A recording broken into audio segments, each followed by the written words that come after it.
Hi friends, welcome to cinema explainer. ഇന്ന് നമ്മൾ നോക്കാൻ പോകുന്നത് 2023 ഇപ്പോൾ റീസെന്റ് ആയിട്ട് പുറത്തിറങ്ങിയ ദസറ എന്ന തെലുങ്ക് മൂവിനെ കുറിച്ചിട്ടാണ്. ഇതൊരു ട്രയാങ്കിൾ ലവ് സ്റ്റോറി പറയുന്ന മൂവിയാണ്. ഈ ഒരു മൂവിന്റെ കഥ പൂർണ്ണമായിട്ടും മനസ്സിലാക്കണമെങ്കിൽ ഈ വീഡിയോ സ്കിപ്പാക്കാതെ കാണാൻ ശ്രമിക്കുക. സോ നമുക്ക് അധികം സമയം കളയാതെ നേരെ നമ്മുടെ മൂവിയിലേക്ക് പോവാം.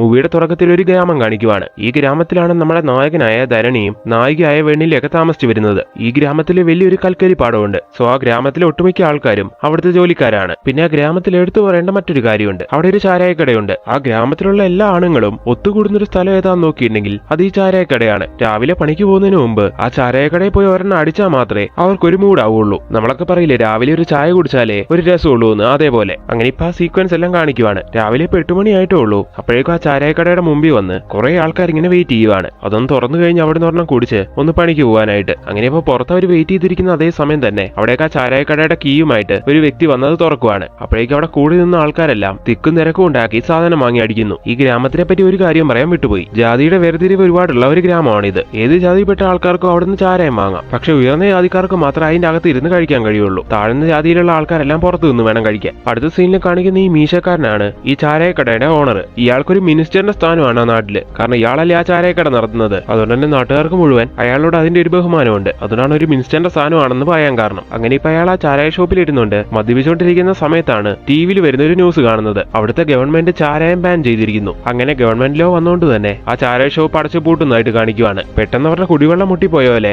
ഇങ്ങനെ ഒരു പണി കിട്ടിയോണ്ട് നാട്ടുകാരൊക്കെ വല്ലാതെ വിഷമിക്കുവാണ്. ഓൾറെഡി പറഞ്ഞായിരുന്നല്ലോ, രാവിലെ പണിക്ക് പോകുന്നതിന് മുമ്പ് ഒരെണ്ണം വന്ന് അടിച്ചില്ലെങ്കിൽ അവർക്കൊരു സമാധാനമില്ല. അത്തരത്തിലുള്ള ആൾക്കാർക്ക് ഇങ്ങനെ ഒരു പണി കിട്ടിയാൽ എങ്ങനെ ഉണ്ടാവും? സോ നാട്ടുകാർ വല്ലാത്ത അവസ്ഥയിലായി പോവാണ്. ആ ഒരു ശീലം അങ്ങനെ പെട്ടെന്ന് നിർത്താൻ കഴിയാത്തതുകൊണ്ട് തന്നെ ചിലർ രാവിലെ ചാരായം കുടിക്കുന്ന പോലെ കടയിൽ വന്ന് ലൈൻ നിന്ന് സോഡയൊക്കെ വാങ്ങി കുടിക്കും, ജസ്റ്റ് ഒരു സാറ്റിസ്ഫാക്ഷന് വേണ്ടി. അങ്ങനെ ദിവസങ്ങൾ കഴിഞ്ഞു പോവാണ്. അങ്ങനെ ഇരിക്കുന്ന ഒരു ദിവസം ആ നാട്ടിലെ ദസറ ഉത്സവം കാണിക്കുന്നു. ഈ സമയത്ത് ചെറിയ പയ്യനായ ധരണി എന്ന് പറയുന്ന നമ്മുടെ നായകനെ കാണിക്കുവാണ്. ചെറുപ്പം മുതലേ അവന്റെ ഫ്രണ്ടാണ് വേണ്ടിയില്ല എന്ന് പറയുന്നത് നമ്മുടെ നായിക. ഇത്രയും നാൾ ഒരു ബെസ്റ്റ് ഫ്രണ്ട് ആയിട്ടാണ് അവൻ അവളെ കണ്ടത്. എന്നാൽ ഈ ദസറ ഉത്സവം എല്ലാം നടന്നുകൊണ്ടിരിക്കുന്ന സമയത്ത് ആ മഞ്ജുരാത് വിളക്കിന്റെ വെട്ടത്തില് വെണ്ണിലേന്റെ ഫേസ് ഇങ്ങനെ തിളങ്ങുന്ന കാണുന്ന സമയത്ത് അവൻ അവളോട് ആദ്യമായിട്ട് വല്ലാത്ത ഇഷ്ടം തോന്നുവാണ്. ഈ കാര്യം തുറന്നു പറഞ്ഞാൽ അവൾ എങ്ങനെ എടുക്കുമെന്ന് അറിയത്തില്ല. അതുകൊണ്ട് തന്നെ നമ്മുടെ നായകൻ അത് പറയുന്നില്ല. ആ ഇഷ്ടം മനസ്സിൽ വെച്ചുകൊണ്ട് അങ്ങനെ ജീവിച്ചു വരുന്നു. അങ്ങനെ ഇരിക്കുന്ന അതേ സമയം തന്നെ ആ നാട്ടിൽ വലിയൊരു പ്രശ്നം നടക്കുവാണ്. ആ നാട്ടിൽ വലിയൊരു പ്രമാണി ഉണ്ടായിരുന്നു. അയാൾക്ക് ആദ്യ ഭാര്യയിലുണ്ടായ മകനാണ് രാജണ്ണ. രണ്ടാമത്തെ ഭാര്യയിൽ അയാൾക്കുണ്ടായ മകനാണ് ശിവണ്ണ. അങ്ങനെ ഇപ്പൊ അവരെ രണ്ടുപേരും കൂടെ നിർത്തിക്കൊണ്ട് ആ പ്രമാണി പ്ലാൻ ചെയ്യുന്നത് എന്താന്ന് നോക്കിയിട്ടുണ്ടെങ്കിൽ രാഷ്ട്രീയത്തിലേക്ക് നിന്ന് അത്ര വേല കിട്ടില്ല. പക്ഷെ അതിന് പകരമായിട്ട് ഗവൺമെന്റ് ബാൻ ചെയ്ത ബാർ ഇവിടേക്ക് കൊണ്ടുവരുവാണെങ്കിൽ അതിന്റെ നന്ദി തീർച്ചയായിട്ടും ജനങ്ങൾ കാണിക്കും. അവർ തരാൻ പോകുന്ന സ്ഥാനം വളരെ വലുതായിരിക്കും. അങ്ങനെ ഇപ്പൊ അയാൾ അതിന് വേണ്ട കാര്യങ്ങളെല്ലാം ചെയ്യാൻ തുടങ്ങുന്നു. ഈ സമയം പലരും അതിനെ എതിർക്കുന്നുണ്ടെങ്കിലും ഇതെല്ലാം രാഷ്ട്രീയത്തിൽ ജയിക്കാനുള്ള ഇയാളെ തന്ത്രമാണെന്നൊക്കെ പറയുന്നുണ്ടെങ്കിലും ബാറ് തിരികെ വരുവാണെന്ന് അറിയുന്ന സമയത്ത് അതിനുവേണ്ടി കൊതിച്ചിരുന്ന കുറെ ആൾക്കാരുണ്ടല്ലോ, അവരെല്ലാം നല്ലോണം സപ്പോർട്ട് ചെയ്യുന്നു. ഇതേ സമയം തന്നെ നമ്മുടെ നായകനെയും അവന്റെ കുറച്ച് ഫ്രണ്ട്സിനെയും കാണിക്കുന്നു. നായകന്റെ ക്ലോസ് ഫ്രണ്ടിന്റെ പേര് സൂര്യ എന്നാണ്. നായകൻ ഒരു താഴ്ന്ന ജാതിയാണെങ്കിലും സൂര്യ എന്ന് പറയുന്ന അവന്റെ ബെസ്റ്റ് ഫ്രണ്ട്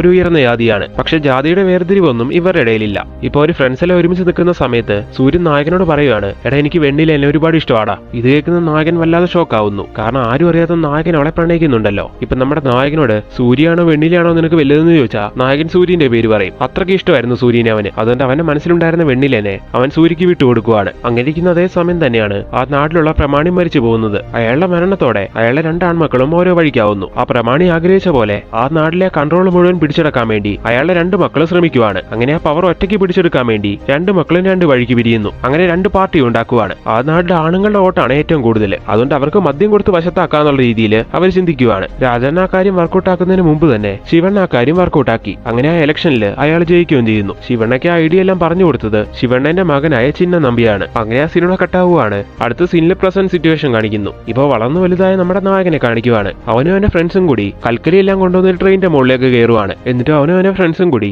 ആ ട്രെയിനിൽ കൊണ്ടുവന്ന കൽക്കരി എല്ലാം മോഷ്ടിച്ച് ജാക്കി നിറച്ച് മറ്റൊരു വണ്ടിയിലേക്ക് കയറ്റിയിട്ട് അവിടെ നിന്ന് കടത്തുവാണ്. സോ ഇങ്ങനെ തരികിട പരിപാടി ചെയ്ത് അവനും അവന്റെ ഫ്രണ്ട്സും അങ്ങനെ ജീവിച്ചു വരുവാണ്. അങ്ങനെ അന്നത്തെ പരിപാടികളെല്ലാം കഴിഞ്ഞ് പൈസ ഒക്കെ കിട്ടിയോണ്ട് അതിൽ നിന്ന് കുറച്ച് പൈസ എടുത്തുകൊണ്ട് അവർ ബാറിലേക്ക് വന്നിട്ട് ഇപ്പൊ അവിടെ ഇരുന്ന് മദ്യപിക്കുന്നു. അത് കഴിഞ്ഞൊന്ന് കുളിച്ച് സെറ്റായി സൂര്യ ഇപ്പം നായികനെ കാണാൻ വേണ്ടി വരുവാണ്. ഇപ്പൊ അവർ തമ്മിൽ സെറ്റാണ്. അവളിപ്പോ അവിടെയുള്ള ഒരു സ്കൂളിലെ ടീച്ചറായിട്ട് വർക്ക് ചെയ്തുകൊണ്ടിരിക്കുന്നു. അങ്ങനെ ആ സീനോടെ കട്ടായിട്ട് വേറൊരു ദിവസം രാത്രി കാണിക്കുവാണ്. അന്നും പണിയെല്ലാം കഴിഞ്ഞ് വരുന്ന നായകനും അവന്റെ ഫ്രണ്ട്സും കൂടി കുറച്ച് മദ്യപിച്ച് ഡാൻസ് എല്ലാം ചെയ്യുന്നതായിട്ട് കാണിക്കുന്നു. അടുത്ത ദിവസം രാവിലെ നായകൻ കണ്ണു തുറക്കുമ്പോൾ അവനും അവന്റെ എല്ലാ ഫ്രണ്ട്സും ഇപ്പൊ പോലീസ് സ്റ്റേഷനിൽ കിടക്കുവാണ്. അങ്ങനെ ഇപ്പൊ നായകൻ, എടാ നമ്മളെങ്ങനെ ഇവിടെ എത്തിയെന്ന് ചോദിക്കുവാണ്. എടാ നീ മറന്നുപോയോ, ഇന്നലെ വെള്ളമടിച്ച് പൂസായി നിന്ന് നമ്മളെ പോലീസുകാർ പിടിച്ചു മാറ്റാൻ ശ്രമിച്ചപ്പം നമ്മൾ അവരുമായിട്ട് പ്രശ്നം ഉണ്ടാക്കി. അതിനാൽ അതിനാണ് ഇവിടേക്ക് പിടിച്ചുകൊണ്ട് വന്നത്. അങ്ങനെ ഈ കാര്യങ്ങളെല്ലാം ഫ്രണ്ട്സ് പറയുന്ന സമയത്താണ് മണ്ടത്തരം പറ്റിയെന്ന് നായകന് മനസ്സിലാവുന്നത്. അങ്ങനെ ഇപ്പൊ നായകനും ഫ്രണ്ട്സും കൂടി പോലീസുകാരുടെ അടുത്ത് വന്ന് കെഞ്ചുവാണ്. സാർ ഇന്നലെ കുറച്ച് ഓവറായി പോയി, അതിന്റെ പുറത്ത് സംഭവിച്ചു പോയതാണത്, സാർമാർ ക്ഷമിക്കണം, ഇനി ഒരിക്കലും അങ്ങനെ ഉണ്ടാവില്ല. അങ്ങനെ ഒരു കാല് പിടിച്ച് ഈ കാര്യങ്ങൾ പറയുന്ന സമയത്ത് പോലീസുകാരും വെറുതെ വിടുവാണ് അവരെ. അടുത്ത സീനിൽ നായകനെ കാണാൻ വേണ്ടി നായകനെയും കൂട്ടിക്കൊണ്ട് സൂര്യ അവിടേക്ക് എത്തുവാണ്. അങ്ങനെ ഇപ്പൊ അവളെ കാണുന്ന സമയത്ത്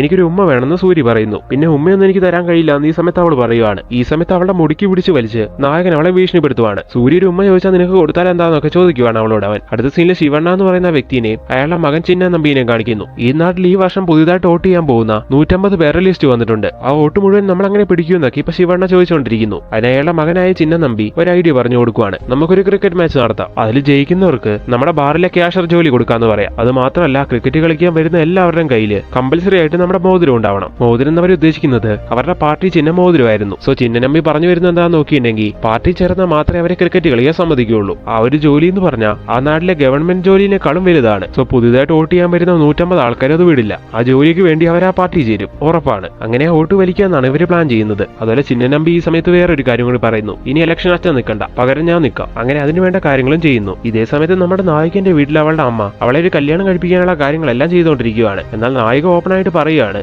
അമ്മ കണ്ടുപിടിക്കുന്ന ഒരാളെ ഞാൻ കല്യാണം കഴിക്കില്ല, ഞാൻ സൂര്യയായിട്ട് പ്രണയത്തിലാണ്, കെട്ടുവാണെങ്കിൽ അവനെ മാത്രമേ ഞാൻ കെട്ടുള്ളൂ, നല്ലൊരു ജോലിയും കൂലിയും ഒന്നും ഇല്ലാത്ത അവനെ കെട്ടാൻ ഞാൻ എന്തായാലും സമ്മതിക്കില്ല എന്ന് ഈ സമയത്ത് അമ്മയും പറയുവാണ്. ഇത് കേട്ട് ഡെസ്പാവുന്ന നായിക രാത്രിക്ക് രാത്രി ഈ കാര്യം പറയാൻ വേണ്ടി അവന്റെ അടുത്തേക്ക് വരുന്നു. അങ്ങനെ അവള് പറഞ്ഞ ഈ കാര്യങ്ങളെല്ലാം കേട്ട സൂരി ഇപ്പൊ അവളോട് പറയാണ്, നീ വിഷമിക്കണ്ട, എന്തൊക്കെ വന്നാലും നിന്നെ ഞാൻ ആർക്കും വിട്ടുകൊടുക്കില്ല, ഇതൊക്കെ നമുക്ക് സോൾവ് ചെയ്യാം. ഇത് കേട്ടോണ്ട് ഈ സമയത്ത് അടുത്ത് തന്നെ നമ്മുടെ നായകൻ ഇരിപ്പുണ്ട്. സൂര്യ ഈ കാര്യങ്ങളെല്ലാം പറയുന്നത് കേട്ടിട്ട് നമ്മുടെ നായകൻ ഇപ്പൊ കരച്ചിൽ വരുന്നു. കാരണം സൂര്യനേക്കാൾ കൂടുതൽ അവന് മുമ്പേ ഇവളെ സ്നേഹിക്കാൻ തുടങ്ങിയതാണല്ലോ നമ്മുടെ നായകൻ. അടുത്ത സീനിൽ നമ്മുടെ നായകൻ കുറെ മദ്യപിച്ച് ഇപ്പൊ നായകന്റെ വീട്ടിലേക്ക് എത്തുവാണ്. എന്നിട്ട് അവളുടെ അമ്മയോട് വെണിയിൽ എന്തി അമ്മയെന്ന് ചോദിക്കുവാണ്. അവൾ അകത്ത് കിടന്ന് ഉറങ്ങുവാണെന്ന് ഈ സമയത്ത് അമ്മ പറയുന്നു. പിന്നെ അകത്ത് കിടന്ന് ഉറങ്ങുന്നു, അവൾ അകത്തൊന്നുമില്ല, അവളിപ്പോ സൂര്യന്റെ അടുത്തുണ്ട്, അവര് തമ്മിൽ ഇഷ്ടമാണെന്ന് തുറന്നു പറഞ്ഞതല്ലേ, പിന്നെ നിങ്ങൾക്ക് എന്താ പ്രശ്നം, അതങ്ങ് നടത്തി കൊടുത്തുകൂടെ എന്നൊക്കെ നായകൻ ചോദിക്കുന്നു. ആരും അറിയാതെ കൽക്കരി മോഷ്ടിച്ച് അതുകൊണ്ട് ജീവിക്കുന്നവനൊക്കെ എന്റെ മകളെ കെട്ടിച്ചു കൊടുത്താ ഞങ്ങൾക്ക് എന്ത് സമാധാനം ഉണ്ടാവാൻ പോകുന്നതെന്ന് ഈ സമയത്ത് അമ്മ ചോദിക്കുന്നു. ഓ അത് ശരി, അപ്പൊ അവന് നല്ലൊരു ജോലി ഇല്ലാത്തതാണല്ലേ സംഭവം. അങ്ങനെയാണെങ്കിൽ ഞാനൊരു കാര്യം പറയാം, ഈ നാട്ടിലൊരു ക്രിക്കറ്റ് കോമ്പറ്റീഷൻ നടക്കുന്നുണ്ട്, അതിനെപ്പറ്റി അറിഞ്ഞു കാണുമല്ലോ. ജയിക്കുന്ന ആൾക്ക് ഇവിടുത്തെ ബാറിലെ ക്യാഷർ ജോലിയാണ് കിട്ടാൻ പോകുന്നത്. ഞങ്ങൾ എന്തായാലും അതിന് ഇറങ്ങാൻ പോവാ, അറ്റ് എനി കോസ്റ്റ് ഞങ്ങൾ അതിന് ജയിക്കും, എന്നിട്ട് അവൻ ആ ജോലി വാങ്ങിക്കൊടുക്കും. അപ്പൊ നിങ്ങൾ ഓക്കെ ആവില്ലേ എന്നും ഈ സമയത്ത് നായകൻ ചോദിക്കുന്നു. ഇത് കേട്ട നായികന്റെ അച്ഛൻ പറയുവാണ്, ശരി എന്നാ നീ അങ്ങനെ ചെയ്യേ, അങ്ങനെ നല്ലൊരു ജോലി കിട്ടിയാൽ പിന്നെ ഞങ്ങളൊന്നും ആലോചിക്കില്ല, അവൻ ഞങ്ങളുടെ മകളെ കെട്ടിച്ചു കൊടുക്കാം. ശരി അത് മതിയെന്നും പറഞ്ഞിട്ട് നായകനോടൊന്ന് പോവുകയും ചെയ്യുന്നു. അടുത്ത സീനിൽ നായകനെ സൂര്യനെയും കണ്ടിട്ട് ഈ കാര്യവും പറയുവാണ്. നായകൻ ഇത് ഭംഗിയായിട്ട് ഡീൽ ചെയ്തു എന്ന് അറിയുന്ന സമയത്ത് അവർ ഒരുപാട് ഹാപ്പി ആവുന്നു. അടുത്ത സീനിൽ നായകൻ ഈ പ്ലാൻ ചെയ്ത കാര്യങ്ങളെല്ലാം ചിന്ന നമ്പി അറിയുവാണ്. അങ്ങനെ ഇപ്പൊ നായകനെ ഒന്ന് കാണാമെന്ന് പറഞ്ഞുകൊണ്ട് അവനെ അവിടേക്ക് വിളിപ്പിക്കുന്നു. അങ്ങനെ ഇപ്പൊ നായകനെ കണ്ടിട്ട് അയാൾ പറയുവാണ്, നീ നിന്റെ കൂട്ടുകാരൻ ആ ജോലി വാങ്ങിക്കൊടുക്കാൻ വേണ്ടി എന്ത് വില കൊടുത്തു അതിൽ ജയിക്കുമെന്നൊക്കെ പറയുന്നത് കേട്ടല്ലോ. അപ്പൊ നായകൻ അത് അവന്റെ പെണ്ണിനെ കിട്ടാൻ വേണ്ടിയാണെന്നുള്ള കാര്യങ്ങളെല്ലാം പറയുന്നു. എടാ അതൊന്നും നടക്കാൻ പോകുന്നില്ല, ഓൾറെഡി ഞങ്ങൾ ഒരാളെ ഫിക്സ് ചെയ്തിട്ടുണ്ട്, അയാൾക്ക് ഈ ജോലി ഞങ്ങൾ കൊടുക്കുള്ളൂ. സോ നിങ്ങൾ ആ ടൂർണമെന്റിൽ മത്സരിച്ചോ, പക്ഷെ അങ്ങ് തോറ്റു കൊടുത്തേ. ഇത് കേട്ട നായകൻ അപ്പൊ എന്റെ കൂട്ടുകാരനൊന്നും ചോദിക്കുന്നുണ്ട്. കൂട്ടുകാരനൊന്നുമില്ല, പൊക്കോളാൻ പറഞ്ഞിട്ട് ഈ സമയത്ത് നായകനെ അവിടെ നവന്മാർ തല്ലി ഓടിക്കുന്നു. അപ്പോഴാണ് ഈ ചിന്ന നമ്പി ഈ ടൂർണമെന്റിന്റെ പേരിൽ വോട്ട് പിടിക്കാനുള്ള പരിപാടിയാണെന്ന് നായകൻ മനസ്സിലാവുന്നത്. അങ്ങനെ ഇപ്പൊ അടുത്ത സീനിൽ ആ ടൂർണമെന്റ് കാണിക്കുവാണ്. ചിന്ന നമ്പി അങ്ങനെ പറഞ്ഞുകൊണ്ട് ഇപ്പൊ നായകൻ നന്നായിട്ട് കളിക്കുന്നൊന്നുമില്ല, വരുന്ന ബോളെല്ലാം വിട്ട് കളയുവാണ്. ടീമിന്റെ കളിയെല്ലാം ഭയങ്കര ശോകമായതുകൊണ്ട് ഇപ്പൊ നായിക വല്ലാതെ ഫീൽ ആവുന്നതായിട്ട് നായകൻ ഈ സമയത്ത് കാണുന്നു. അങ്ങനെ വല്ലാത്ത വിഷമം തോന്നി നമ്മുടെ നായകൻ പിന്നെ വേറെ ഒന്നും നോക്കുന്നില്ല, കിട്ടുന്ന ബോളെല്ലാം അടിച്ചു വിടുവാണ്. അങ്ങനെ നല്ല ഫോമിൽ കളിച്ച് ആ കളി വിജയിപ്പിക്കുന്നു. ഈ സമയത്ത് ചിന്ന നമ്പിക്ക് നായകനോട് വല്ലാത്ത ദേഷ്യം തോന്നുന്നു. ജനങ്ങളുടെ മുമ്പിൽ വെച്ച് അങ്ങനെ ഒരു ജോലി കൊടുക്കാന്ന് അവർ പ്രഖ്യാപിച്ചതാണല്ലോ, അതുകൊണ്ട് കൊടുക്കാതിരിക്കാൻ കഴിയില്ല. അങ്ങനെ ചെയ്ത ജനങ്ങൾ പ്രശ്നം ഉണ്ടാക്കും. സോ അങ്ങനെ നിവൃത്തിയില്ലാതെ ആ ജോലി നായകന്റെ ഫ്രണ്ടായ സൂര്യക്ക് കൊടുക്കുവാണ്. അങ്ങനെ അന്ന് രാത്രി നമ്മുടെ നായകനും അവന്റെ ഒരു ഫ്രണ്ടും കൂടി ഒരുമിച്ചിരുന്ന് മദ്യപിക്കുവാണ്. ഈ സമയത്ത് നായകൻ പറയുകയാണ്, ആഗ്രഹിച്ച പോലെ സൂര്യക്ക് നല്ലൊരു ജോലി കിട്ടി, ഇനി അവന്റെ കല്യാണം എല്ലാം ഭംഗിയായിട്ട് നടത്താം. നായകൻ ഈ പറയുന്ന കാര്യങ്ങളെല്ലാം കേട്ടിട്ട് അവന്റെ ആ ഫ്രണ്ട് പറയുകയാണ്, നിന്റെ മനസ്സിൽ വെണ്ണില്ല എന്നുള്ള കാര്യം എനിക്ക് ശരിക്കും അറിയാം, ഒന്നുമില്ലെങ്കിലും നിന്നെ ഞാൻ ഇന്നും ഇന്നലെ ഒന്നും കാണാൻ തുടങ്ങിയതല്ലോ, ഒരിക്കലും നിനക്ക് അവളെ മറക്കാൻ കഴിയില്ല എന്ന് എനിക്കറിയാം. ഇനി സമയമുണ്ട്, ഇപ്പോഴെങ്കിലും പോയി നീ ആ കാര്യം തുറന്നു പറ. അതൊന്നും വേണ്ട, എനിക്ക് സൂര്യന്റെ സന്തോഷമാണ് വലുത്. ഇങ്ങനെയാണ് നായകൻ പറയുന്നത്. അടുത്ത ദിവസം ആ ബാർ കാണിക്കുവാണ്. ആ ടൂർണമെന്റിൽ അവർ ജയിച്ചുകൊണ്ട് തന്നെ അടുത്ത 15 ദിവസം ആ ബാറിൽ നിന്ന് അവർക്ക് മദ്യം ഫ്രീ ആണ്. അങ്ങനെ ഇപ്പൊ അത് വാങ്ങാൻ വേണ്ടി അവർ അവിടേക്ക് വരുവാണ്. സൂര്യാണ് മദ്യം വാങ്ങാൻ വേണ്ടി അകത്തേക്ക് പോകുന്നത്. ഈ സമയം അവിടെയുള്ള കുറച്ച് ആൾക്കാര് സൂര്യയായിട്ട് ഇപ്പൊ പ്രശ്നം ഉണ്ടാക്കുന്നു. ഒരു ഉയർന്ന ജാതിക്കാരനായ നീ ഏത് സമയം നോക്കിയൊരു താഴ്ന്ന ജാതിക്കാരുടെ കൂടെയാണല്ലോ. അവിടെയുള്ള ആൾക്കാർ ഇങ്ങനെ പറയുന്ന സമയത്ത് സൂര്യക്ക് ആകെ ദേഷ്യം വരുന്നു. ഞാൻ അവരെ താഴ്ന്ന ജാതിക്കാരായിട്ട് കണ്ടിട്ടില്ല, അവരെന്റെ ചങ്ക് ഫ്രണ്ട്സ് ആണ്. ഇങ്ങനെയെല്ലാം പറയുന്ന സമയത്ത് അവർ തമ്മിൽ വാക്ക് തർക്കാവുന്നു. ഈ സമയം ദേഷ്യം വന്ന അവന്മാര് സൂര്യനെ തല്ലുവാണ്. പുറത്തു നിൽക്കുന്ന നമ്മുടെ നായകൻ ഇതേ സമയം ഈ കാഴ്ച കാണുന്നു. അങ്ങനെ ഇപ്പൊ മുണ്ടും മടക്കി കൊടുത്ത് നമ്മുടെ നായകൻ നേരാകത്തേക്ക് കയറി വരുവാണ്. അങ്ങനെ സൂര്യന്റെ മേത്ത് കൈ വെച്ചവരെ എല്ലാവരെയും നായകനെ എടുത്തിട്ട് ചാമ്പുന്നു. അവിടുത്തെ അടിപിടിയിൽ ആ ബാറിന് നല്ല രീതിയിൽ പറ്റുന്നുണ്ടായിരുന്നു. അങ്ങനെ ഇപ്പൊ അത് പോലീസ് കേസ് ആവുകയാണ്. ഇപ്പൊ നായകനെ അവന്റെ ഫ്രണ്ട്സിനെയും പോലീസ് പിടിക്കുന്നു. നല്ല തല്ല് പോലീസുകാർ കൊടുക്കുവാണ്. ഇതേസമയം ഈ കാര്യങ്ങളെല്ലാം അറിഞ്ഞ് നായകനെ അവന്റെ ഫ്രണ്ട്സിനെയും പുറത്തിറക്കാൻ വേണ്ടി അവിടേക്ക് രാജനെ എത്തുവാണ്. അങ്ങനെ പോലീസുകാരോട് കാര്യം ചോദിക്കുമ്പോഴാണ് മനസ്സിലാവുന്നത് ഇവരെ പിടിച്ചോണ്ട് വന്ന് നല്ല പൂശാൻ ചിന്ന നമ്പി പറഞ്ഞിട്ടുണ്ടായിരുന്നു. ഇതും കൂടി അറിയുന്ന സമയത്ത് രാജണ്ണയ്ക്ക് ദേഷ്യം വരുന്നു. അങ്ങനെ അയാളുടെ ഇൻഫ്ലുവൻസ് യൂസ് ചെയ്ത് അവന്മാരെ എല്ലാരെയും പുറത്തിറക്കുവാണ്. അങ്ങനെ ഇപ്പൊ പുറത്തിറങ്ങിയ സൂര്യ പറയുവാണ്,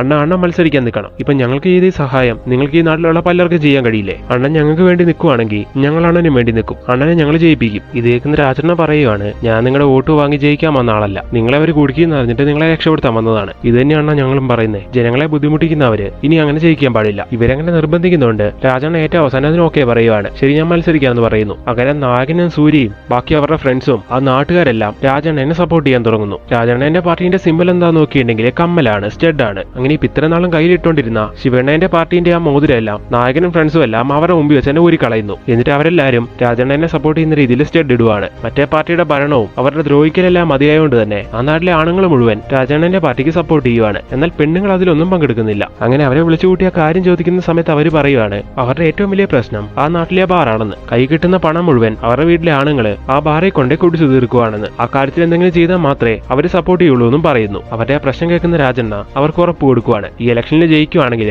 അവരുടെ ആ പ്രശ്നത്തിന് എന്തെങ്കിലും ചെയ്യാമെന്ന്. അങ്ങനെ ആ നാട്ടിലെ സ്ത്രീകൾ സപ്പോർട്ട് ചെയ്യാൻ തുടങ്ങുവാണ് ഇയാളെ. അങ്ങനെ ഇലക്ഷൻ അവരുടെ പ്രയത്നം കൊണ്ട് അവർ തന്നെ ജയിക്കുവാണ്. ഇത് ചിന്നനമ്പിക്ക് അവന്റെ അച്ഛനും വലിയൊരു അടിയായി പോകുന്നു. ഇത്ര നാളും മദ്യം കാട്ടിയായിരുന്നു ആ നാട്ടിലെ ജനങ്ങൾ എല്ലാവരും പിടിച്ചുകൊണ്ടിരുന്നത്. എന്നാൽ ഇത് ആദ്യമായിട്ട് ജനങ്ങൾ എല്ലാവർക്കെതിരെ തിരിഞ്ഞു. അടുത്ത സീനിൽ ഉറപ്പിച്ച പോലെ നായികന്റെയും സൂര്യന്റെയും കല്യാണം നടക്കുവാണ്. അന്ന് രാത്രി ഒരുപാട് വിഷമത്തോടു കൂടി നമ്മുടെ നായകൻ ഒരു മരത്തിന്റെ ചോട്ടി വന്നിരുന്ന് വെള്ളം അടിക്കുന്നു. അതിന്റെ കൂടത്തിൽ തന്നെ നായകൻ കരയുന്നുണ്ട്. ഇത് കണ്ടുകൊണ്ട് അവന്റെ ഫ്രണ്ട് അവിടേക്ക് വരുന്നു. അങ്ങനെ നായകൻ കരയുന്ന കണ്ടിട്ട് അവൻ പറയുവാണ്, നിന്നോട് ഞാൻ പറഞ്ഞതല്ലേ കാര്യങ്ങളെല്ലാം തുറന്നു പറയാൻ, നീ അതിന് തയ്യാറായില്ലല്ലോ, ഇനിയിപ്പോ കരഞ്ഞിട്ട് എന്താ കാര്യം? അത് കുഴപ്പമില്ലടാ, ഞങ്ങൾക്ക് ഇനിയൊരു ജന്മം ഉണ്ടെങ്കിൽ എന്തായാലും ഞാൻ അവളെ കേട്ടും. ഇത് കേൾക്കുന്ന അവന്റെ ഫ്രണ്ട് പറയാണ്, ആ ജന്മത്തിൽ സൂര്യ ഉണ്ടെങ്കിലോ, ആ ജന്മത്തിൽ അവൻ അവളെ ഇഷ്ടമാണെന്ന് പറഞ്ഞാലോ, ഞാൻ അവളെ വിട്ടുകൊടുക്കുന്നു. ഈ സമയത്ത് നായകനെ എടുത്ത വായിക്ക് പറയുന്നു, നിന്നോട് പറഞ്ഞിട്ടൊരു കാര്യമില്ലാന്നും പറഞ്ഞുകൊണ്ട് ഈ സമയത്ത് ഫ്രണ്ട് അവിടെ നിന്ന് പോവുകയും ചെയ്യുവാണ്. ഇങ്ങനെ ഇവര് തമ്മിൽ സംസാരിക്കുന്ന കാര്യങ്ങളെല്ലാം അപ്പുറത്ത് നിന്നുകൊണ്ട് സൂര്യ കേൾക്കുന്നുണ്ടായിരുന്നു. ശരിക്കും സൂര്യക്ക് ഇപ്പോഴാണ് കാര്യങ്ങളെല്ലാം മനസ്സിലാവുന്നത്. അങ്ങനെ അന്ന് നൈറ്റ് അവരെ ഫസ്റ്റ് നൈറ്റ് കാണിക്കുവാണ്. ഇപ്പൊ റൂമിൽ ചെന്നിരിക്കുന്ന സൂര്യക്ക് ഒരു സമാധാനം കിട്ടുന്നില്ല. അങ്ങനെ ഞാനിപ്പോ വരാമെന്ന് അവളോട് പറഞ്ഞിട്ട് നായകനെ കാണാൻ വേണ്ടി അവൻ അവിടെ നിന്ന് നേരെ ഇറങ്ങുവാണ്. രാജനെ ഇലക്ഷൻ ജയിച്ചതിന് ശേഷം ആ ബാറിലെ ജാതി വേർതിരിവൊന്നും ഇല്ല. ഇപ്പൊ ആ ബാറിൽ ആർക്ക് വേണമെങ്കിലും കയറാം. അതുകൊണ്ട് തന്നെ നമ്മുടെ നായകനും ഫ്രണ്ട്സും അവിടെ ഇരുന്ന് മദ്യപിക്കുമായിരുന്നു. അങ്ങനെ ഇപ്പൊ നായകനെ കാണാൻ വേണ്ടി സൂര്യ അവിടേക്ക് എത്തുവാണ്. അങ്ങനെ ഇപ്പൊ അവിടേക്ക് വന്നിരിക്കുന്ന സൂര്യനെ കാണുന്ന സമയത്ത് നായകൻ ചോദിക്കുവാണ്, നിനക്ക് ഫസ്റ്റ് നൈറ്റ് അല്ലേ, നീ എന്താ പോവാത്തെ? എടാ, എനിക്ക് കുറച്ച് കാര്യങ്ങൾ സംസാരിക്കാനുണ്ട്, അതിനുവേണ്ടി വന്നതെന്ന് അവൻ പറയുന്ന അതേ സമയത്ത് തന്നെ ആ സ്ഥലത്തേക്ക് ഒരു കൂട്ടം ആൾക്കാർ എത്തുവാണ്. അവരുടെ കയ്യിൽ ആയുധങ്ങളൊക്കെ ഉണ്ട്. ഇത് കാണുന്ന നായകൻ ടീംസിനോട് പറയുവാണ്, എടാ, ഇത് നമുക്കുള്ള പണിയാണ്, പെട്ടെന്ന് ഇവിടുന്ന് രക്ഷപ്പെടാൻ നോക്ക്. അങ്ങനെ നായകൻ അവന്റെ ഫ്രണ്ട്സും അവിടെ നിന്ന് രക്ഷപ്പെടാൻ ശ്രമിക്കുന്നു. ഈ സമയം നായകൻ സൂര്യനെ സേഫ് ആക്കാൻ വേണ്ടി സൂര്യനെ കൊണ്ടാണ് പോകുന്നത്. എന്നാലും പുറകെ വരുന്ന ആൾക്കാര് അവരെ ആക്രമിക്കുവാണ്. നായകൻ ഒരു വെട്ട് കിട്ടുന്നു. ഇതേ സമയം തന്നെ അവന്മാര് സൂര്യനെ ആക്രമിക്കുവാണ്. അങ്ങനെ അവനെ വെട്ടി അവനെ കൊന്നു കളയുന്നു. അടുത്ത സീനിൽ തിരികെ വരുന്ന സൂര്യക്ക് വേണ്ടി വെയിറ്റ് ചെയ്തിരിക്കുന്ന നായികനെ കാണിക്കുവാണ്. അന്ന് രാത്രി മുഴുവൻ അവന് വേണ്ടി അവൾ വെയിറ്റ് ചെയ്യുന്നു. അവൻ വരുന്നില്ല. അടുത്ത ദിവസം രാവിലെയാണ് അറിയുന്നത് അവനെ ഇങ്ങനെ ആ ഗുണ്ടകൾ കൊന്നു കളഞ്ഞുവെന്ന്. കല്യാണം കഴിഞ്ഞ അതേ ദിവസം തന്നെ നായികന്റെ ഭർത്താവ് മരിച്ചുപോയി. അങ്ങനെ ഈ കാര്യം അറിയുന്ന സമയത്ത് നായിക പൊട്ടി കരയുവാണ്. അവൾ വല്ലാതെ ഡൗൺ ആയി പോകുന്നു. അതേപോലെ തന്നെ നമ്മുടെ നായകനും വല്ലാതെ ഡൗൺ ആയി പോവാണ്. പ്രശ്നം ഉണ്ടാക്കാൻ വേണ്ടി ബാറിലേക്ക് വന്ന റൗഡികളെ പറ്റി അതിനുശേഷം നായകൻ അന്വേഷിക്കാൻ തുടങ്ങുന്നു. അങ്ങനെ സംഭവം നടന്ന സ്ഥലത്ത് പോയി നോക്കുന്ന സമയത്ത് അവിടെയുള്ള ഒരു കുളത്തിൽ നിന്ന് നായകനൊരു വാള് കിട്ടുന്നു. അതിനുള്ളിൽ ചിന്ന നമ്പീന്റെ പേര് എഴുതിയിട്ടുണ്ടായിരുന്നു. അങ്ങനെ നായകന് ബോധ്യമാവുകയാണ് അപ്പൊ അത് ഇവരെ ആക്രമിക്കാൻ വന്ന റൗഡികള് ചിന്ന നമ്പീന്റെ ആൾക്കാരായിരുന്നുവെന്ന്. അങ്ങനെ വല്ലാതെ ദേഷ്യം വരുന്ന നമ്മുടെ നായകൻ ആ കത്തിയോടെ നേരെ ചിന്ന നമ്പീന്റെ വീട്ടിലേക്ക് വരുവാണ്. എന്നിട്ട് ഇറങ്ങി വാടാ ചിന്ന നമ്പി എന്നൊക്കെ പറഞ്ഞ് ഒരുപാട് ഒച്ച ഉണ്ടാക്കുന്നു. ഈ സമയം അയാളുടെ ഭാര്യ ഇറങ്ങി വന്ന് പറയുവാണ്, അദ്ദേഹം ഇവിടെ ഇല്ല, പുറത്ത് പോയിരിക്കുവാണെന്ന്. അവനെന്തായാലും വരട്ടെ, ഞാൻ ഇവിടെ വെയിറ്റ് ചെയ്യാം. ഇന്നവനെ കൊല്ലാതെ ഞാൻ ഇവിടുന്ന് തിരികെ പോവില്ല. എന്റെ കൂടപ്പിറപ്പിനെ പോലെ ഞാൻ സ്നേഹിച്ച എന്റെ കൂട്ടുകാരനെയാണ് അവൻ കൊന്നു കളഞ്ഞത്. അതിനെന്തായാലും ഞാൻ പ്രതികാരം വീട്ടും. ഈ സമയത്ത് അയാളുടെ ഭാര്യ ഒരു കാര്യം പറയുവാണ്, നിന്നോടോ നിന്റെ കൂട്ടുകാരനോടുള്ള ദേഷ്യം കൊണ്ടൊന്നുമല്ല അയാൾ നിന്റെ കൂട്ടുകാരനെ കൊന്നത്, അയാളുടെ ലക്ഷ്യം മറ്റൊന്നാണ്. ഇങ്ങനെയും പറഞ്ഞ ഡീറ്റെയിൽ ആയിട്ട് അവള് കാര്യങ്ങൾ പറയാൻ തുടങ്ങുന്നു. ഈ ചിന്നനമ്പയ്ക്ക് ചെറുപ്പം മുതലേ നായികന്റെ മേലൊരു കണ്ണുണ്ടായിരുന്നു, ഒരു കാമത്തിന്റെ കണ്ണ്. അയാളുടെ കല്യാണം എല്ലാം കഴിഞ്ഞ് അയാൾക്കൊരു ഭാര്യ ആയെങ്കിലും അയാൾ ആ ഇൻട്രസ്റ്റ് വിട്ടിട്ടില്ലായിരുന്നു. ഭാര്യയുമായിട്ട് റൊമാൻസ് ചെയ്യുന്ന സമയത്തും അയാളുടെ മനസ്സിൽ വെണ്ണിലായിരുന്നു. അങ്ങനെ ഇരിക്കുന്ന സമയത്താണ് സൂര്യ അവളെ സ്നേഹിക്കുന്നുണ്ടെന്നുള്ള കാര്യം ഇയാൾ അറിയുന്നത്. അതൊന്നും മുടക്കാനായിട്ട് അയാൾ ഒരുപാട് കാര്യങ്ങൾ ചെയ്തു. എന്നാൽ അയാൾ അതിൽ എന്തെങ്കിലും ചെയ്യുന്നതിന് മുമ്പ് അവരുടെ കല്യാണം നടന്നുപോയി. സോ അവളെ അവൻ സ്വന്തമാക്കാതിരിക്കാൻ വേണ്ടിയാണ് അവനെ ആ രാത്രി തന്നെ അയാൾ തീർത്ത് കളഞ്ഞത്. അതുകൊണ്ട് ഞാൻ ഉറപ്പിച്ചു പറയാം, അയാളുടെ അടുത്ത ടാർഗറ്റ് വെണ്ണിലയായിരിക്കും. അതുകൊണ്ട് നീ ആദ്യം അവളെ സേഫ് ആക്ക്, എന്നിട്ട് മതി പ്രതികാരം എന്നും ഈ സമയത്ത് അയാളുടെ ഭാര്യ പറഞ്ഞു കൊടുക്കുന്നു. അങ്ങനെ അവൾ പറയുന്ന കാര്യങ്ങളെല്ലാം ശരിയാണെന്ന് നായകന് തോന്നുവാണ്. അങ്ങനെ നായകൻ അവിടെ നിന്ന് ഇറങ്ങുന്നു. അടുത്ത ദിവസം നായകനെ കാണാൻ വേണ്ടി നായകന്റെ അടുത്തേക്ക് ചിന്ന നമ്പി വരുവാണ്. നീ ഇന്നലെ രാത്രി ഞാൻ വീട്ടിലില്ലാത്ത സമയത്ത് എന്റെ വീട്ടിലേക്ക് വന്നു എന്ന് അറിഞ്ഞായിരുന്നല്ലോ. എന്റെ ഭാര്യ എല്ലാ കാര്യങ്ങളും പറഞ്ഞു കാണുമല്ലേ. ഇനി ഞാനൊന്നും മറക്കുന്നില്ല, അവള് പറഞ്ഞ കാര്യങ്ങളെല്ലാം സത്യം തന്നെയാ. പക്ഷെ നിനക്കെന്നെ ഒരു ചുക്കും ചെയ്യാൻ കഴിയില്ല. സ്വന്തമാക്കാൻ ആഗ്രഹിച്ച കാര്യങ്ങളെല്ലാം എന്ത് വില കൊടുത്തും ഞാൻ സ്വന്തമാക്കിയിരിക്കും. ഇങ്ങനെ പറഞ്ഞ് ഭീഷണിപ്പെടുത്തി അയാൾ അവിടെ നിന്ന് പോവുകയും ചെയ്യുവാണ്. ഇതേ സമയത്ത് നായികനെ കാണിക്കുന്നു. വീട്ടിലവളുടെ താലി അഴിച്ചു മാറ്റുന്ന ചടങ്ങുകളെല്ലാം നടന്നുകൊണ്ടിരിക്കുകയാണ്. അങ്ങനെ അവളെ താലി അഴിച്ചു മാറ്റുന്നതും കണ്ടുകൊണ്ട് അവിടേക്ക് നായകൻ എത്തുവാണ്. പെട്ടെന്ന് തന്നെ നായകൻ ആ താലി വാങ്ങി ഇപ്പൊ അവളുടെ കഴുത്തി കെട്ടുന്നു. ഈ സമയത്ത് അവിടെയുള്ള ആൾക്കാരെല്ലാം വല്ലാതെ ഷോക്ക് ആവുകയാണ്. ഇവരൊരു താഴ്ന്ന അതിലെ പയ്യനല്ലേ, ഇവരെങ്ങനെ ഈ പെണ്ണിനെ കല്യാണം കഴിക്കാൻ പറ്റുക എന്നൊക്കെ ചോദിക്കുവാണ് അവര്. ഈ സമയത്ത് നായികന്റെ അമ്മ പറയുവാണ്, ഇന്നലെ നടന്ന ആ ഒരു കാര്യത്തോടെ എന്റെ മകളുടെ ജീവിതം പോയി എന്നാണ് ഞാൻ വിചാരിച്ചുകൊണ്ടിരുന്നത്. ഇപ്പൊ എന്റെ ഞങ്ങളുടെ മകൾക്ക് ഇവനൊരു ജീവിതം കൊടുത്തു, അതിൽ ഞങ്ങൾ ഹാപ്പിയാണ്. ജാതിയും മറ്റു കാര്യങ്ങളൊന്നും ഞങ്ങൾ നോക്കുന്നില്ല. അങ്ങനെ നായിക ഇപ്പം നമ്മുടെ നായകന്റെ ഭാര്യയായി. പെട്ടെന്ന് നായകൻ ഈ കാര്യം ചെയ്യാൻ കാരണം ചിന്നനമ്പി ഇവളെ ഒന്നും ചെയ്യാതിരിക്കാൻ വേണ്ടിയാണ്. അവനിൽ നിന്ന് ഇവളെ സേവ് ചെയ്താണ് നായകൻ. ചിന്നനമ്പി ഈ കാര്യങ്ങളെല്ലാം അറിയുന്ന സമയത്ത് അയാൾക്കാകെ ദേഷ്യം വരുന്നു. സൂര്യനെ കൊന്നത് തന്നെ അവളെ സ്വന്തമാക്കാൻ വേണ്ടിയായിരുന്നു. അങ്ങനെ കാര്യങ്ങളെല്ലാം നോക്കിയാക്കി വരുന്ന സമയത്ത് ഇപ്പൊ അതിനിടയ്ക്ക് നായകൻ കയറിയിരിക്കുന്നു. അങ്ങനെ അയാൾക്കാകെ ഭ്രാന്ത് പിടിക്കുവാണ്. അടുത്ത ദിവസം നമ്മുടെ നായകൻ കത്തിയെല്ലാം ഉണ്ടാക്കുന്ന ഒരു കടയിലേക്ക് എത്തുവാണ്. എന്നിട്ട് ചിന്നനമ്പിനെ തീർക്കാനായിട്ടുള്ള ഒരു അടിപൊളി വാൾ അവൻ ഉണ്ടാക്കിയിരിക്കുന്നു. അതെല്ലാം കഴിഞ്ഞ് നമ്മുടെ നായകന്റെ അടുത്തേക്ക് നായകൻ എത്തുവാണ്. ഈ സമയത്ത് നായിക ചോദിക്കുവാണ്, എനിക്കൊരു ജീവിതം തന്നത് എന്തിനാണെന്ന്. നായകനിപ്പോ ശരിക്കും കാര്യം തുറന്നു പറയുന്നില്ല. നീ എന്റെ ഫ്രണ്ട് അല്ലേ, നീ കഷ്ടപ്പെടുന്നത് എനിക്ക് കാണാൻ കഴിയില്ല, അതുകൊണ്ടാണെന്ന് നായകൻ പറയുന്നു. അത് കഴിഞ്ഞ് നായകൻ അവിടെ നിന്ന് എഴുന്നേറ്റും പോവാണ്. കുറച്ചേരം കഴിഞ്ഞ് അവിടേക്ക് ഒരു ചേച്ചി വരുന്നു. ആ ചേച്ചി പറയുകയാണ്, കല്യാണം കഴിഞ്ഞ ഒരു പെണ്ണിന് ഭർത്താവില്ലാതെ ഈ നാട്ടിൽ ജീവിക്കാൻ കുറച്ച് ബുദ്ധിമുട്ടാണ്. നിനക്കറിയോ, എന്റെയും ഭർത്താവ് ഇതേപോലെ മരിച്ചു പോയതാണ്. ആ സമയത്ത് എന്റെ ഭർത്താവിന് ഒരുപാട് കടങ്ങളുണ്ടായിരുന്നു. അങ്ങനെ ഭർത്താവ് മരിച്ചു പോയതിന്റെ കടക്കാര് പിന്നീട് ആ കടവും ചോദിച്ചുകൊണ്ട് എന്റെ അടുത്ത് വരാൻ തുടങ്ങി. ആ സമയത്ത് ആ ചിന്നനമ്പി വന്ന് അവരുടെ കടങ്ങളെല്ലാം തീർത്തു കൊടുത്തു. ഞങ്ങളുടെ അവസ്ഥ കണ്ട് സഹതാപം കൊണ്ടാണ് അയാൾ അങ്ങനെ ചെയ്യുന്നതെന്ന് ഞാൻ വിചാരിച്ചു. എന്നാൽ അയാളുടെ മനസ്സിലിരിപ്പ് മറ്റൊന്നായിരുന്നു. അയാൾ ഞങ്ങളെ സഹായിച്ചതിന്റെ ആ പേരിൽ അയാൾ എന്റെ കൂടെ കിടന്നു. അതുകൊണ്ട് നീ മനസ്സിലാക്കണം മോളെ, അതുപോലുള്ള ഒരുപാട് കഴുകന്മാര് നമ്മുടെ നാട്ടിലുണ്ട്. അവരെ നിന്നെ സേവ് ചെയ്യാൻ വേണ്ടിയാണ്, അതുപോലത്തെ ഒരു അവസ്ഥ നിനക്ക് ഉണ്ടാവാതിരിക്കാൻ വേണ്ടിയാണ് ധാരണ നിന്നെ കല്യാണം കഴിച്ചത്. അങ്ങനെ ഇപ്പോൾ അവൾക്ക് കാര്യങ്ങളെല്ലാം മനസ്സിലാവുകയാണ്. സംഭവം അങ്ങനെയൊക്കെ ആണെങ്കിലും ഇതുവരെ അവരുടെ ഇടയിൽ ഒരു അറ്റാച്ച്മെന്റ് വന്നിട്ടില്ല. ഒരു ഫോട്ടോ എടുക്കാൻ പോകുമ്പോഴും അവർ ഡിസ്റ്റൻസ് കീപ്പ് ചെയ്ത് നിൽക്കുവാണ്. അങ്ങനെ ഒരു ദിവസം വീട്ടിൽ നിന്ന് ചിന്നനമ്പിനോട് പ്രതികാരം വീട്ടാൻ വേണ്ടി നായകൻ വായിക്കൊണ്ട് വെച്ചിരിക്കുന്ന വാളുണ്ടല്ലോ, അതവന്റെ മുത്തശ്ശി കാണുവാണ്. അങ്ങനെ ഒരുപാട് വഴക്ക് പറയുന്നു. നീ ഇപ്പൊ ഒറ്റയ്ക്കല്ല, നീ വിളിച്ചോണ്ട് വന്ന ഒരു പെണ്ണും കൂടി നിന്റെ കൂടെയുണ്ട്. അവളുടെ കാര്യം കൂടി നീ ആലോചിക്കണം. ഒരു ദുരന്തം കൂടി താങ്ങാൻ അവൾക്ക് കഴിഞ്ഞൊന്നും വരില്ല. അതുകൊണ്ട് കഴിഞ്ഞ കാര്യങ്ങളെല്ലാം വിട്ടുകള മോനെ, അതുകൊണ്ട് നീ കത്തി കൊണ്ട് കളയാനൊക്കെ മുത്തശ്ശി പറയുവാണ്. അങ്ങനെ ഇപ്പൊ മുത്തശ്ശി പറയുന്ന വാക്ക് കേട്ട് നായകൻ ആയുധങ്ങളെല്ലാം ഒരു സ്ഥലത്ത് കൊണ്ടേ കുഴിച്ചിടുവാണ്. അടുത്ത സീനിൽ ഒരു വ്യക്തി നായകന്റെ വീട്ടിൽ വന്ന് അയാളുടെ മകളുടെ കല്യാണം വിളിക്കുവാണ്. അങ്ങനെ ഇപ്പൊ ആ കല്യാണ ഫംഗ്ഷന് നമ്മുടെ നായകനും നായികയും ഒരുമിച്ച് പോവുകയാണ്. അങ്ങനെ ആ കല്യാണം നന്നായിട്ട് ആഘോഷിക്കുന്നു. അവിടെ വെച്ചാണ് മൈനാരി വെട്ടിക്കെട്ടി എന്ന് പറയുന്ന പാട്ടെല്ലാം കാണിക്കുന്നത്. അടുത്ത സീനിലെ ചിന്നനമ്പിന്റെ വീട് കാണിക്കുന്നു. അവന്റെ അച്ഛനായ ശിവണ്ണ ഈ സമയത്ത് അവനെ ഒരുപാട് വഴക്ക് പറയുവാണ്. കല്യാണം എല്ലാം കഴിഞ്ഞ് നിനക്കൊരു ഭാര്യ ഇല്ലടാ, എന്നിട്ട് മറ്റൊരു പെണ്ണിനെ മനസ്സിൽ വെച്ചുകൊണ്ട് നടന്ന് അവളെ സ്വന്തമാക്കാനായിട്ട് നീ നമ്മുടെ സാമ്രാജ്യം വരെ ഇല്ലാതാക്കിയില്ലേ. ഇങ്ങനെയെല്ലാം ചോദിച്ച് അയാൾ പ്രശ്നം ഉണ്ടാക്കിക്കൊണ്ടിരിക്കുന്നു. അടുത്ത സീനിലെ നായകനും നായികനെ കാണിക്കുവാണ്. ഇപ്പോഴാണ് നായകനോട് കുറച്ച് ഓപ്പൺ ആയിട്ട് സംസാരിക്കാൻ തുടങ്ങുന്നത്. നീ ആരെങ്കിലും സ്നേഹിച്ചിട്ടുണ്ടോ എന്ന് ഈ സമയത്ത് അവൾ ചോദിക്കുവാണ്. ഉണ്ടെന്ന് ഈ സമയത്ത് നായകൻ പറയുന്നു. അപ്പൊ അതാരാണെന്ന് അവൾ ചോദിക്കുവാണ്. അപ്പൊ നായകൻ ഒരുപാട് ഫീലായി പറയുവാണ്, ഒരു 10-15 കൊല്ലം മുമ്പ് ഒരു ദസറ ആഘോഷത്തിന്റെ ഇടയിലാണ് എനിക്ക് അവളെ ഇഷ്ടമായത്. ഇപ്പൊ അവളുടെ കല്യാണം എല്ലാം കഴിഞ്ഞു പോയി, എന്തായാലും എനിക്ക് അവളെ ഭയങ്കര ഇഷ്ടമാണെന്ന് ഈ സമയത്ത് നായകൻ പറയുവാണ്. ഇത് കേട്ട നായകൻ ഒന്ന് പോസസീവ് ആവുന്നു. ഇവൻ പറയുന്നത് അവളെ തന്നെയാണെന്നുള്ള കാര്യം അവൾക്ക് അറിയത്തില്ലല്ലോ. അടുത്ത ദിവസം രാവിലെ തന്നെ നമ്മുടെ നായകൻ ജോലിക്ക് ഇറങ്ങുവാണ്. അങ്ങനെ അന്ന് ഈവനിങ് ആവുന്ന സമയത്ത് അവിടേക്ക് ചിന്നനമ്പി അയാളുടെ ഭാര്യനെ കൂട്ടിക്കൊണ്ടുവരുന്നു. എന്നിട്ട് അയാളെ നായികയ്ക്ക് ഒരു പുടവ് കൊടുക്കുവാണ്. ഈ കളർ സാരി നീ ഇതുവരെ കൊടുത്ത് ഞാൻ കണ്ടിട്ടില്ല, സോ ഇത് കൊടുത്തോണ്ട് വേണം ഇനി വരുന്ന ദസറയ്ക്ക് നീ വരാൻ. ഇങ്ങനെല്ലാം പറഞ്ഞ്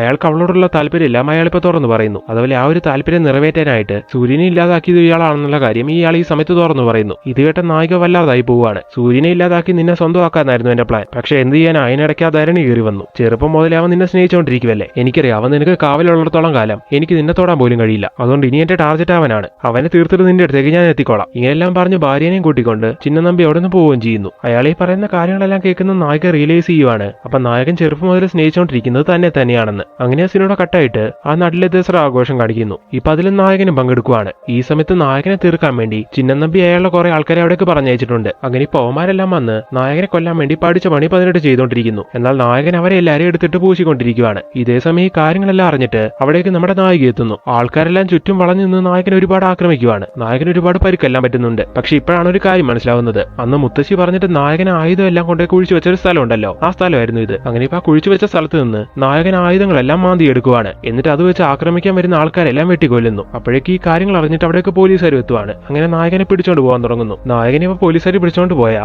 ഈ ഒരു അവസരം മുതലാക്കി ചിന്നനമ്പി നായകൻ എന്തെങ്കിലും ചെയ്യും. അതുകൊണ്ട് നായകനെ ഇപ്പൊ എന്താ ചെയ്യുന്നതെന്ന് നോക്കിയിട്ടുണ്ടെങ്കിൽ പോലീസുകാരുടെ കൈയെല്ലാം വിടിയിപ്പിച്ച് ആ വാളുമായിട്ട് പോയിട്ട് ചിന്നനമ്പിനെ കൊന്നു കളയുന്നു. എന്നിട്ട് സമാധാനത്തോട് കൂടി ജയിലിലേക്ക് പോവാണ്. അങ്ങനെ ആ സീനോടെ കട്ടായിട്ട് കുറെ വർഷങ്ങൾ കഴിഞ്ഞ് പോകുന്നതായിട്ട് കാണിക്കുന്നു. ഇപ്പം നമ്മുടെ നായകൻ ആ ശിക്ഷയെല്ലാം കഴിഞ്ഞ് പുറത്തിറങ്ങുവാണ്. ഈ സമയം നാട് മുഴുവൻ നായകൻ നല്ലൊരു വരവേൽപ്പ് കൊടുക്കുന്നു. അതുപോലെ നായിക അവന്റെ വരവിന് വേണ്ടി കാത്തിരിക്കുകയായിരുന്നു. അങ്ങനെ തിരിച്ചെത്തിയ നായകന്റെ ഒരു കാര്യം അറിയുവാണ്. ഇതുവരെ ആ നാട്ടിലുള്ള ബാറിന് ഒരു മാറ്റവും വന്നിട്ടില്ല എന്ന്. അതായത് ആ ബാർ കൊണ്ട് ആ നാട്ടിലെ സ്ത്രീകൾ ഒരുപാട് ബുദ്ധിമുട്ടുന്നുവെന്ന്. അങ്ങനെ നായകൻ നേരെ അവിടേക്ക് എത്തി ആ ബാർ കത്തിക്കുവാണ്. ഇനി ഒരു കുഴപ്പമില്ലാതെ എല്ലാവരും സന്തോഷമായിട്ട് ഈ നാട്ടിൽ ജീവിക്കാനും നായകൻ പറയുന്നു. അപ്പോഴേക്കും അവിടേക്ക് നായിക എത്തുവാണ്. അങ്ങനെ ഇപ്പൊ നായിക ഓടി വന്ന് നായകനെ കെട്ടിപ്പിടിക്കുന്നു. അങ്ങനെ ഇനി മുതൽ അവരെല്ലാവരും ഒരുപാട് സന്തോഷത്തോടു കൂടി ജീവിക്കുമെന്ന് പറഞ്ഞുകൊണ്ട് ഈ ഒരു മൂവി അവസാനിക്കുന്നു. സോ ഫ്രണ്ട്സ്, ഈ മൂവി എങ്ങനെ ഉണ്ടായിരുന്നു? ഈ മൂവിനെ കുറിച്ചുള്ള നിങ്ങളുടെ അഭിപ്രായം തീർച്ചയായിട്ടും നിങ്ങൾ ഈ കമന്റ് ബോക്സിൽ ഇടുക. ഇനി ഇതുപോലുള്ള പുതിയ മൂവീസ് ആയിട്ട് ഞങ്ങൾ വരുന്നതായിരിക്കും. അപ്പോൾ ഈ വീഡിയോ വൈൻഡ് അപ്പ് ചെയ്യുന്നു. So thank you so much for watching this video.